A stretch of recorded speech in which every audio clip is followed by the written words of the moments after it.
Hey Sean, nice to meet you. Too, man. Just clicked over 300 kilometers on that. So. Oh, wait, on the bike itself. Bike, wow, well done, mate. It looks amazing. Yeah, oh, it's fucking beautiful, man. I didn't realize they had the like over wheel fender. It looks so much better than It the. does. Normally the first thing I do like day of is tail tidy because it has that. I haven't bothered. The whole thing's stock. There's no accessories, no nothing. Nothing. So this here is learner approved too. Yep. 660, 3 cylinders. Oh, smooth. Whoa, that gear shifter, man, you don't even feel it click.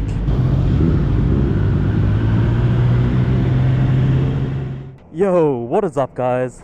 Today we are on a 2022 Triumph Trident 660.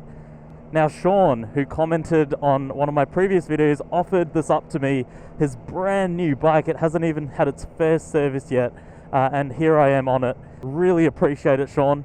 So thanks a bunch for letting me review this bike. Holy crap. Alright, I feel it. I feel it and I get it. That's all I can say. It is so smooth. It is so crisp for a motorcycle. I've never ridden anything like this. And you know, I've ridden my dad's 600. That guy wants a wheelie. Yeah, I've never ridden anything like this, man. Everything is so smooth, from the throttle input all the way to the gear shifter. Like, you almost don't even feel a click when you're on it. It's crazy. That is the first thing I notice when I hop on this bike. Okay, let's get to it. So what am I feeling on this Trident 660? Let's start with the ergos. This is so upright. It is really, really comfortable. I mean, I understand that my R3 and my Ninja 400 are sports commuters and they offer a degree of comfort, but it is nothing like this, man. Like, there is just no pressure on your lower back. There's no pressure on your wrists. Very digestible, perfect for the learner, and perfect, quite frankly, for anyone who just wants to have a chill time. It's so relaxed, it's nice, and surprisingly, the tank is actually kind of narrow. I thought being a triple it would feel wider, but yeah, it doesn't, which makes it feel quite flickable, quite easy to maneuver. Alright, we're gonna give it a little go. Yeah, right, there you go, man. It's so crisp. I mean, Sean mentioned that this is a very smooth bike. Well, he was more specifically referring to the gear shifter, but honestly, I think that term sums this bike up perfectly in the 5 minutes that I've been riding it. Smooth.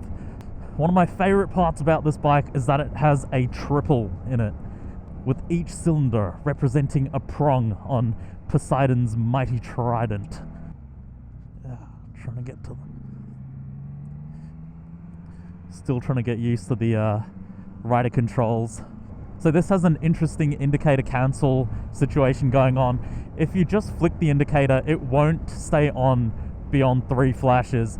But if you move the control and hold it there for a second, then it'll stay on. And in that roundabout, obviously I'm not used to this bike, so I was trying to figure out where the button was, and then I also forgot to hold it down, so it cancelled on me halfway through. That's something you've got to get used to if you're riding this bike. I'm not sure if any other bikes have it, but this is the first time I've heard or even come across it. I'm not gonna lie, anything is plenty for the hills. You could be on a 125 and it would be enough for the hills, but I can guarantee you the one place this would really outshine the Ninja 400 and the R3 is the freeway. This bike was kind of, yeah, it's comfy, it's so smooth, and it's got the power to back it up. The Ninja 400 has a windshield and it's absolute garbage on the freeway. It feels like I'm riding a naked, so I don't think that would matter. Alright, let's quickly talk aesthetics. It looks aggressive because of how the rear cowl is kind of designed. I don't think it even has a cowl, it's more just the passenger seat, and the rear wheel extends out further past that, which then creates for this really aggressive looking bike. The colors, bold, I love it. On my cars, I'm a huge fan of having quite understated, subtle colors, but on motorcycles, I want them to be bright, I want to be seen, I want it to be obnoxious. I hope Sean's enjoying the 400. I'm genuinely curious to see what he thinks about it. Alright, so seat height is higher than the Ninja 400.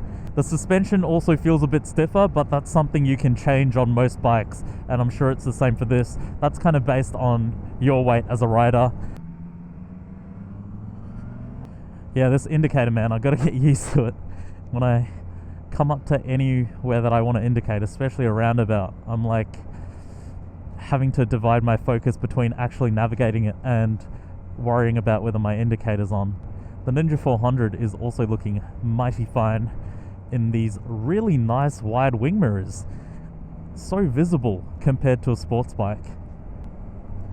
Let's see what the brakes are like. Oh, they're good. They are good.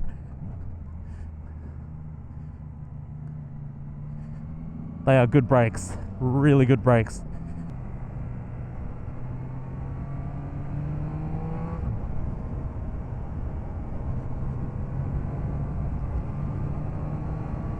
You know, despite my description of this bike as being smooth and comfortable, it sure does eat up these curves with so much confidence and finesse. Holy shit, yeah. Beautiful bike. It doesn't scare you, it does quite the opposite. It gives you confidence in your own abilities and the motorcycle itself.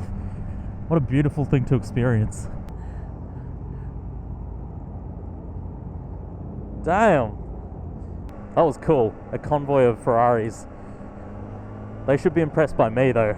I'm on a Triumph Trident 660, learners approved.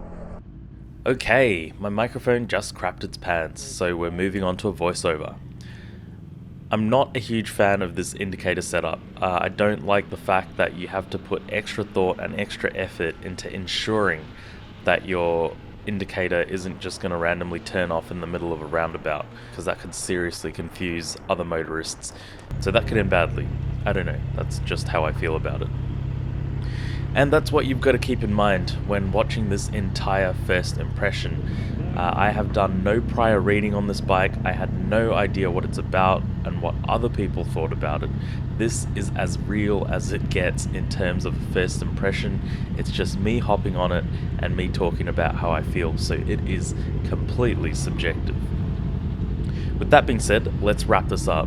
Key point number one, it's smooth. I've said that a million times and I'll continue to say it. Fuck, even the kickstand's smooth. It's confidence inspiring. And it's really great if you're a beginner or if you're experienced and just looking to kind of relax in your riding journey.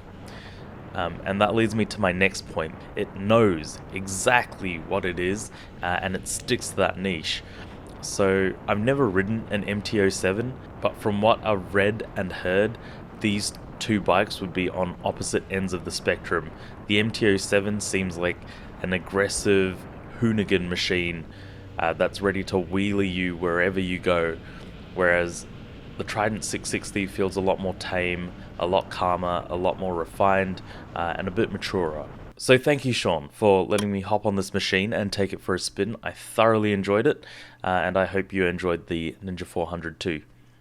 Thanks for all the support, guys. At the time of recording, we have now surpassed 200 subscribers, which is so cool, and I really appreciate it. Thanks for watching. Remember to like, comment, and subscribe. I will catch you on the next one.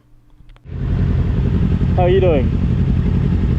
My back hurts, but I'm okay. Thoughts on the 400 aside from it wrecking your back? No, well, when I first got on it, comfortable. Yeah. Enjoyed it. It was fun, you know, good to ride, enjoyable. Yeah, right.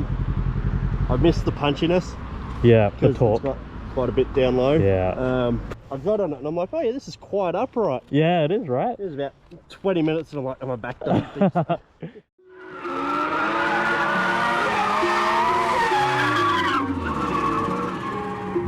You say you've got them guns, but I've never seen you bang. You say you've got them drugs, but I've never seen you slang.